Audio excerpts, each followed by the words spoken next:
Tudo bem, pessoal? Vamos a mais uma aula para certificação Linux.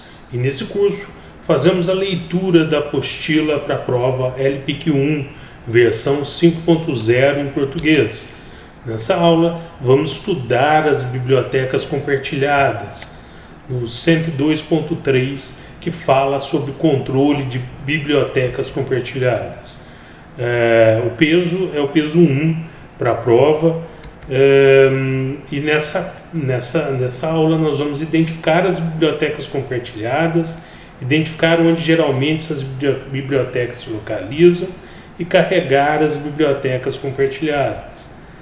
Então, o que são bibliotecas? Na realidade, bibliotecas elas são códigos compilados que, no caso de serem compartilhadas, eles podem ser utilizados aí por vários programas ao mesmo tempo.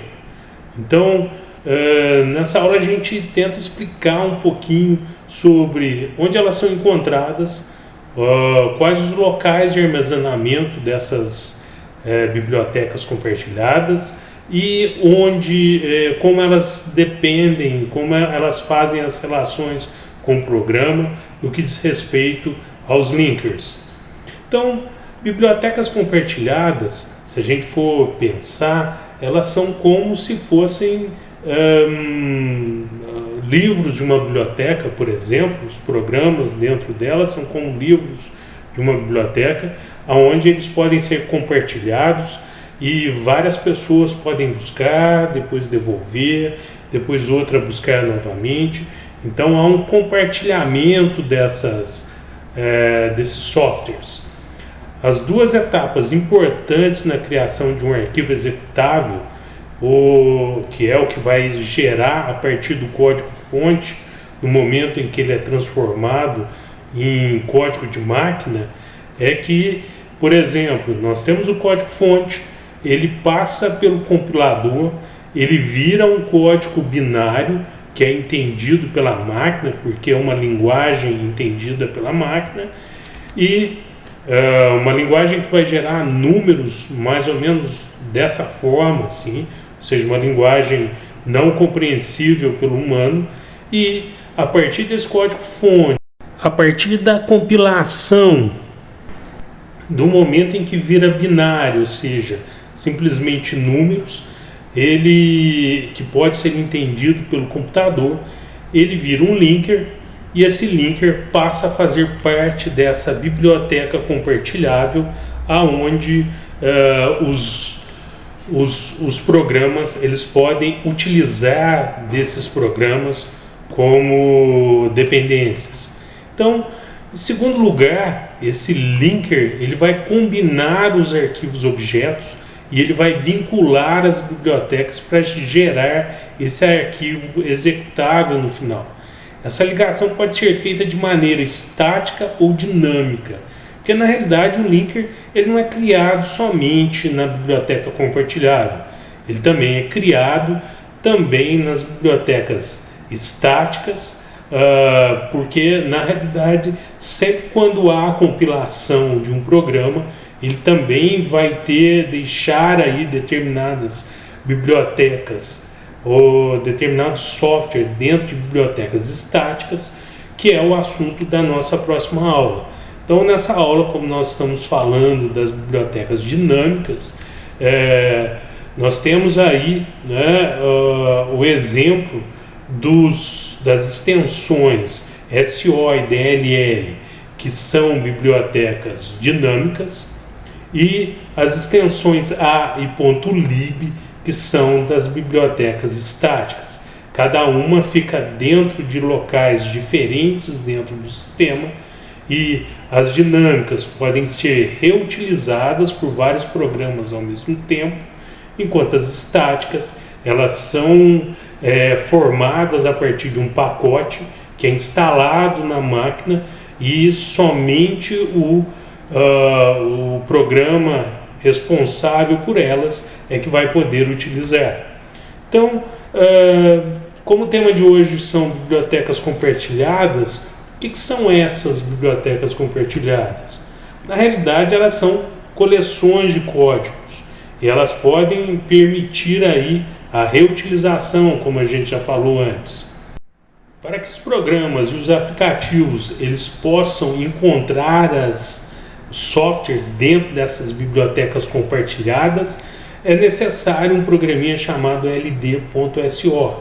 Ele verifica quais as bibliotecas são necessárias para que o aplicativo possa abrir, localizar essas bibliotecas no disco e faz a vinculação dessas bibliotecas ao aplicativo que o usuário quer usar. Então o ld.so ele é um vinculador dinâmico de objetos compartilhados. Quando abrimos um programa, um aplicativo, o ld.so ele vai automaticamente vincular esses objetos compartilhados. Ele, como vinculador dinâmico, ele liga automaticamente as bibliotecas que você precisa ao seu aplicativo e ele procura as dependências no executável e tenta descobrir os vínculos. Caso o ld.so não encontre essa biblioteca, pode ser que seu aplicativo nem abra. Aí o sistema, quando é o Linux, ele vai sugerir a você a instalação desses aplicativos, dessas dependências, dessas bibliotecas. Isso nós vimos nas últimas aulas com a PTGet ou então com o DPKG.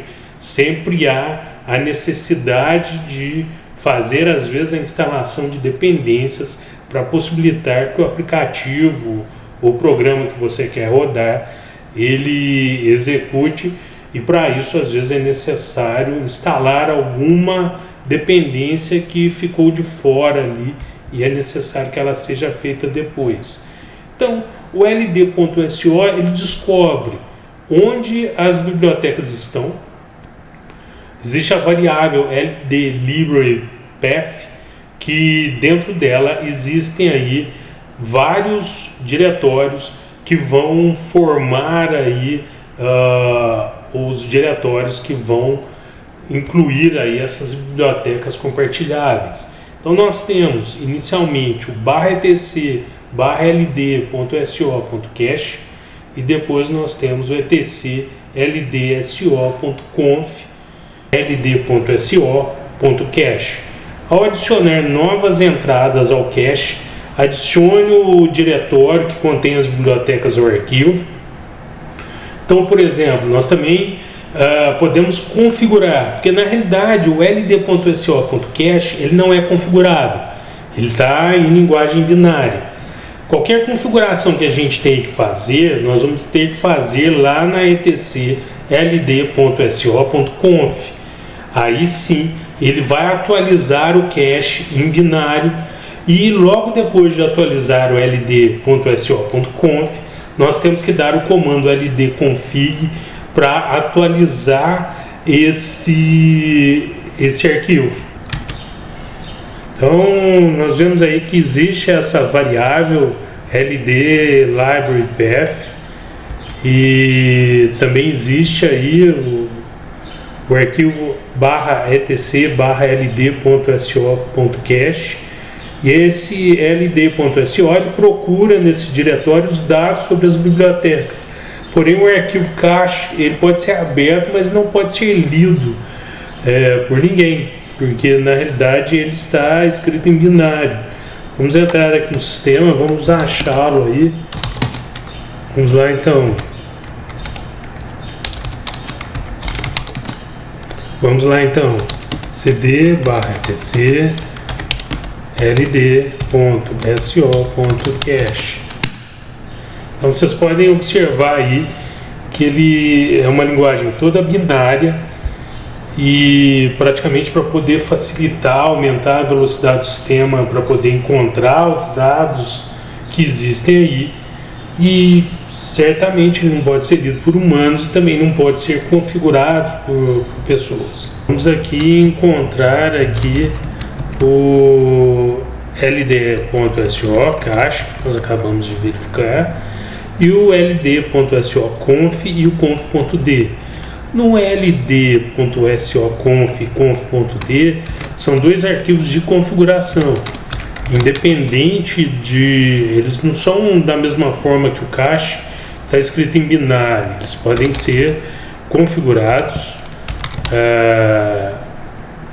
e à medida que eles são configurados, eles podem aí... Então, ld.so.conf.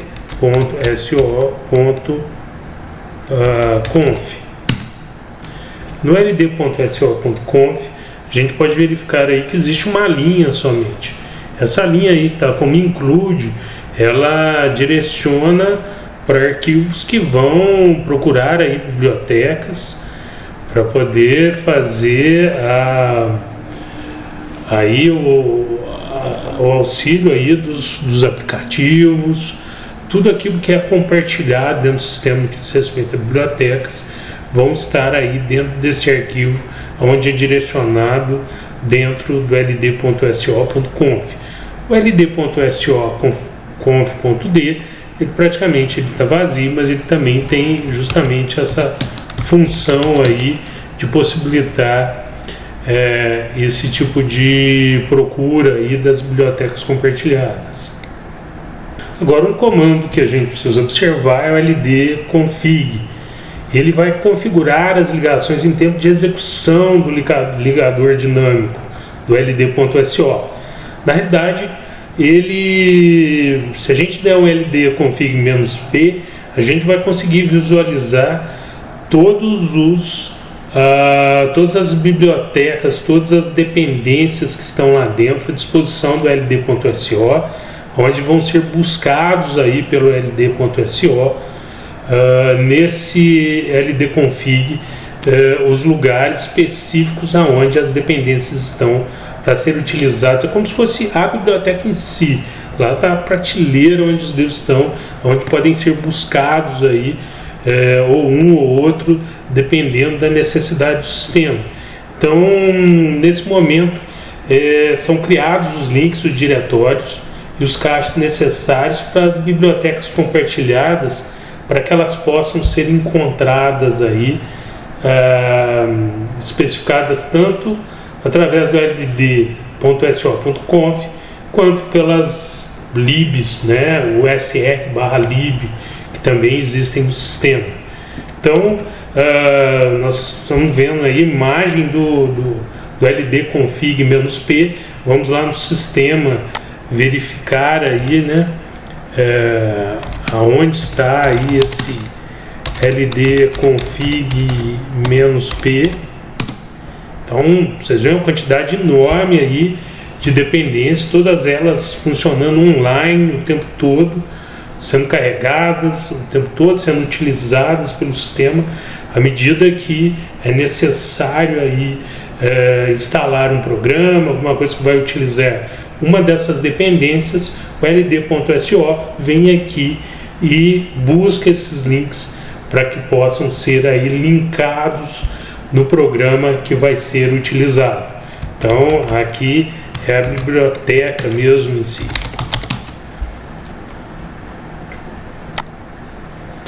Se a gente observar, né, o ld-config, ele deve ser executado após a instalação de uma nova biblioteca compartilhada. Só o comando ld-config-p. Toda vez que a gente vai lá e acrescenta um novo endereço lá no ld.so.conf, é preciso dar um ld-config para poder atualizar o sistema. Então ele examina o conteúdo do cache das bibliotecas, ls.so.cache, e ele reconstrói o cache, incluindo as atualizações realizadas dentro lá do ld.so.conf. Então, toda vez que fizer essa reconfiguração do ld.so.conf, é necessário dar um ld-config. Então, fiz um esquema aqui para a gente poder entender. Então, todas as vezes que o usuário vem até e instala um programa, ou que vai utilizar uma biblioteca compartilhada, ele vai ser necessário que o ld.so ele invoque para encontrar dependências do usuário e vincular as bibliotecas necessárias. Então o usuário executou um programa, um aplicativo, entra em ação ld.so, invocando para encontrar essas dependências. O ld.so ele consulta os diversos diretórios que contêm as bibliotecas /lib e a variável de ambiente ld library path. Ao encontrar as dependências requeridas, ele efetua a vinculação e as funções da biblioteca ficam disponíveis para o programa chamador e ele então é executado. O ld.so também pode consultar o cache de novas bibliotecas chamadas ld.so.cache, editando, né? Ou seja, esse ld.so.cache não é editável, não é compreendido por humanos. Então é possível, com isso, acrescentar mais caminhos de diretórios ao ld.so.cache, editando o arquivo etc ld.so.conf. Só que depois é necessário dar o ldconfig, comando ldconfig, para poder atualizar o sistema. Caso o /etc ld.so.conf seja editado, como eu disse, roda o ldconfig e após, para atualizar o cache, o etc ls.so.cache com as novas configurações. Bom, pessoal, então é isso. Essa é uma leitura aí da apostila que é cedida aí pelo Instituto Linux para a prova de LPIC 1 e até a próxima aula. Até mais!